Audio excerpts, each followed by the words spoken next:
नमस्ते दोस्तों, स्वागत है आपका अपने चैनल लिंगुआ टेक में। हम लोग बिहार बोर्ड के इंटरमीडिएट क्लास के इंग्लिश बुक की तैयारी कर रहे हैं और हम अपने सेकंड बुक यानी कि जो है स्टोरी ऑफ इंग्लिश, इसके ऑब्जेक्टिव क्वेश्चंस की तैयारी कर रहे हैं। इस कड़ी में एक चैप्टर हम लोग पहले पढ़ चुके हैं, ये दूसरा चैप्टर है।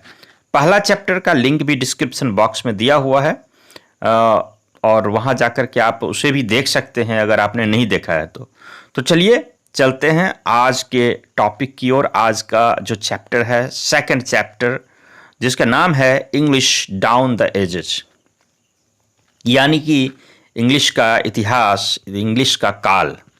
तो आइए सीधे चलते हैं अपने ऑब्जेक्टिव क्वेश्चन की ओर।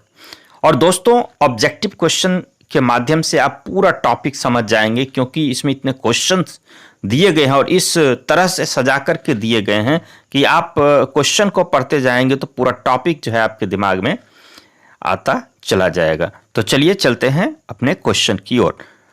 देखिए, पहला क्वेश्चन ये रहा आपके स्क्रीन पर कि which language is spoken by the maximum number of people in the world. Which language is spoken by the maximum number of people in the world, यानी कि कौन सा लैंग्वेज, कौन सी भाषा विश्व में सर्वाधिक लोगों के द्वारा बोली जाती है। तो इसका आंसर मैंडरीन चाइनीज, या हिंदी में से मंदारिन चाइनीज भी कहा जाता है।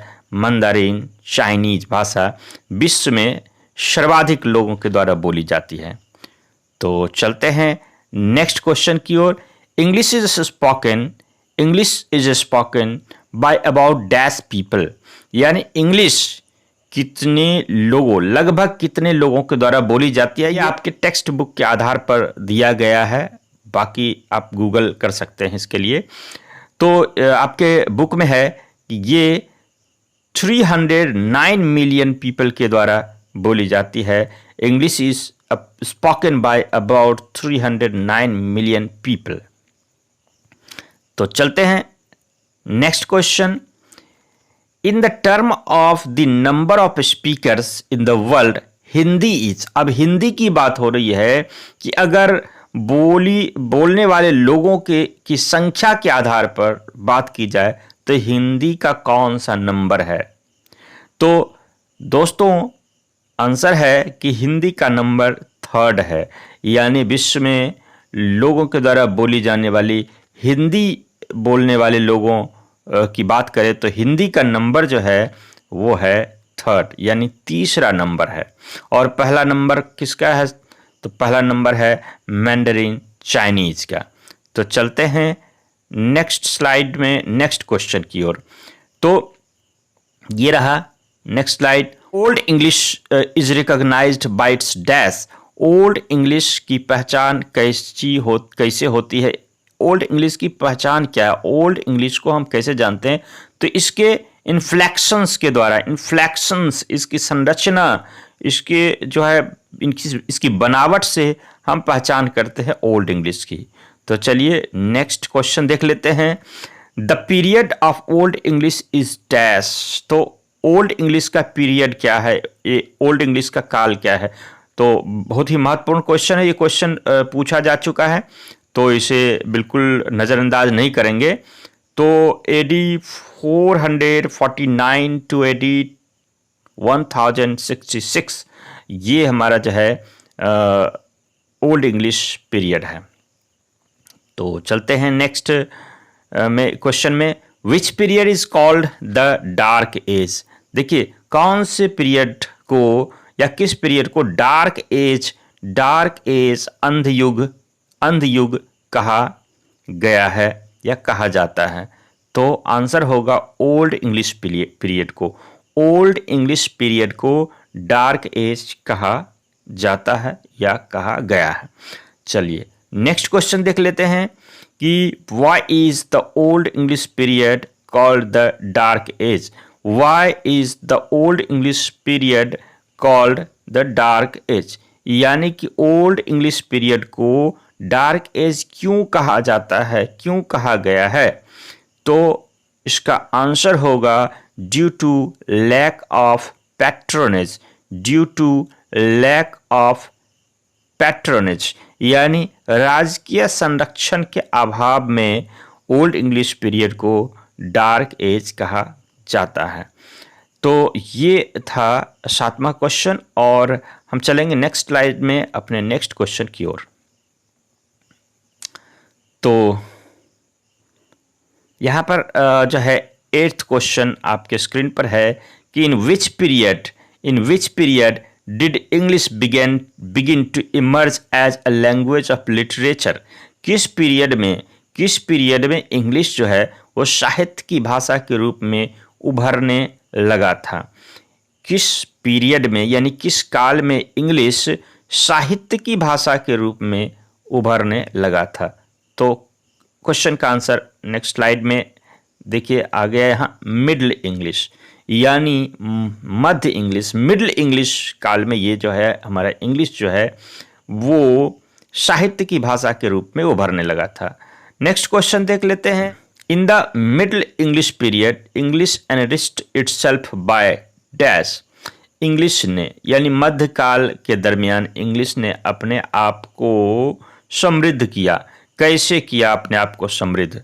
तो आंसर है borrowing from French and Latin. French और लैटिन से वर्ड्स को ले करके इंग्लिश ने अपने आप को एनरिच्ड किया, समृद्ध किया। फ्रेंच और लैटिन वर्ड्स से इंग्लिश जो है वो समृद्ध हुआ। तो नेक्स्ट क्वेश्चन देख लेते हैं 10th question. Printing press was invented in the dash period. देखिए बहुत ही महत्वपूर्ण क्वेश्चन है कि किस पीरियड में प्रिंटिंग प्रेस का आविष्कार हुआ। प्रिंटिंग प्रेस का आविष्कार किस काल में हुआ?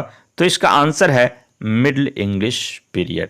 मिडिल इंग्लिश पीरियड में प्रिंटिंग प्रेस का आविष्कार हुआ।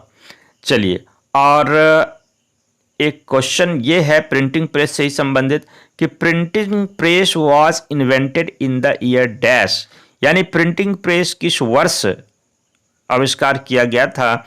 तो इसका आंसर होगा 1476 यानी 1476 में। तो चलते हैं नेक्स्ट स्लाइड देखते हैं और यही क्वेश्चन फिर से यहाँ पर है कि 1476 में प्रिंटिंग प्रेस का जो है आविष्कार किया गया था। चलिए, और नेक्स्ट और महत्वपूर्ण क्वेश्चन, इंपॉर्टेंट क्वेश्चन ये आपके सामने है कि the great vowel shift took place in dash period. ये भी क्वेश्चन पूछा जा चुका है और कई बार जो है पूछा जाता भी है। तो the great vowel shift took place in dash period, the great vowel shift took place in dash period। तो इसका भी आंसर सेम है, मिडिल इंग्लिश पीरियड। यानी दो इन्वेंशन, एक तो ग्रेट वॉवेल शिफ्ट और दूसरा है प्रिंटिंग प्रेस का आविष्कार, ये दोनों जो है वो मिडिल इंग्लिश पीरियड में हुआ है। चलिए उसके बाद चलते हैं मॉडर्न इंग्लिश पीरियड। तो modern English period is from dash, यानी मॉडर्न इंग्लिश पीरियड का जो काल है वो कौन सा है? तो from AD 1500 to till now, यानी 1500 ईस्वी से अब तक जो है ये मॉडर्न इंग्लिश पीरियड कहलाता है। 1500 के बाद 1500 से लेकर के अभी तक का जो काल है उसे हम लोग मॉडर्न इंग्लिश कहते हैं। चलिए नेक्स्ट क्वेश्चन है, मॉडर्न इंग्लिश पीरियड इज सब divided into dash. Modern English period जो है उसको सब डिवाइडेड किया गया है, यानी उप विभाजन किया गया है। वो कौन कौन से हैं? तो इनके दो उप विभाजन हैं, यानी मॉडर्न इंग्लिश को दो भागों में बांटा गया है और वो पहला है मॉडर्न इंग्लिश और दूसरा है न्यू इंग्लिशेज। मॉडर्न इंग्लिश और न्यू इंग्लिशेज। और देखते हैं नेक्स्ट क्वेश्चन कि the latest period in the growth and development of the English language में बी कॉल्ड, यानी कि जो इंग्लिश के विकास और वृद्धि का लेटेस्ट पीरियड जो है वो उसको क्या कहा जा सकता है। तो देखते हैं स्लाइड में कि यहाँ पर देखिए क्वेश्चन भी यहाँ पर है और इसको कहा गया है न्यू इंग्लिशेज। इसको क्या कहा गया है? न्यू इंग्लिशेज। बिल्कुल याद रखिएगा कि लेटेस्ट पीरियड जो है उसको क्या कहा गया है? New Englishes. ठीक है, तो चलते हैं नेक्स्ट क्वेश्चन में। English has been accorded as, English को माना गया, किस रूप में इसको माना गया है? तो आंसर होगा एन इंटरनेशनल लैंग्वेज, ये अंतर्राष्ट्रीय भाषा इसको माना गया है। ठीक है, तो इंग्लिश को।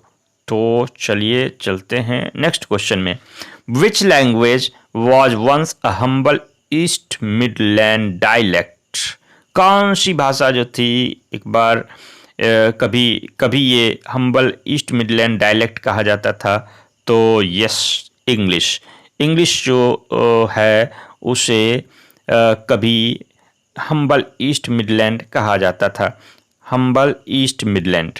ओके, तो चलते हैं नेक्स्ट क्वेश्चन, नेक्स्ट स्लाइड में। और इसमें भी ये क्वेश्चन थोड़ा सा आ गया कि the period of middle English from, middle English का पीरियड जो है वो कहाँ से कहाँ तक है? तो देख लेते हैं। तो यहाँ पर जो है the period of middle English from dash, तो ये जो है मिडिल इंग्लिश का पीरियड जो है वो है 1150 टू 1500 ईयर्स। ये जो है आपका जो है 1150 से लेकर के 1500 ईस्वी, 1150 से लेकर के जो है 1500 ईस्वी तक का जो काल है वो मिडिल इंग्लिश पीरियड कहलाता है। तो यहाँ पर हमारा ये चैप्टर जो है वो समाप्त होता है। और नेक्स्ट चैप्टर जो आपको यहाँ दिख भी रहा होगा, चैप्टर 3, इसके लिए हम अगले वीडियो को देखेंगे। और तब तक के लिए आप इस वीडियो को देखें, एंजॉय करें। और वीडियो अच्छा लगा है तो वीडियो को एक बार लाइक करें और आप अपने साथियों में इस वीडियो को शेयर कर दें ताकि उनको भी इसका लाभ मिल सके। ठीक है, चैनल को सब्सक्राइब नहीं किए होंगे तो चैनल को सब्सक्राइब कर लेंगे ताकि अगले वीडियो का नोटिफिकेशंस आपको समय पर मिल जाए और आप इससे लाभ उठा सकें। अगर आपको पीडीएफ चाहिए तो हमारे नंबर पर व्हाट्सएप कर सकते हैं और टेलीग्राम का भी लिंक जो है डिस्क्रिप्शन बॉक्स में दिया हुआ, आप वहां से भी हमें ज्वाइन कर सकते हैं। ठीक है, और तो मिलते हैं अगले वीडियो में। तब तक के लिए आप लोगों को इस वीडियो देखने के लिए धन्यवाद।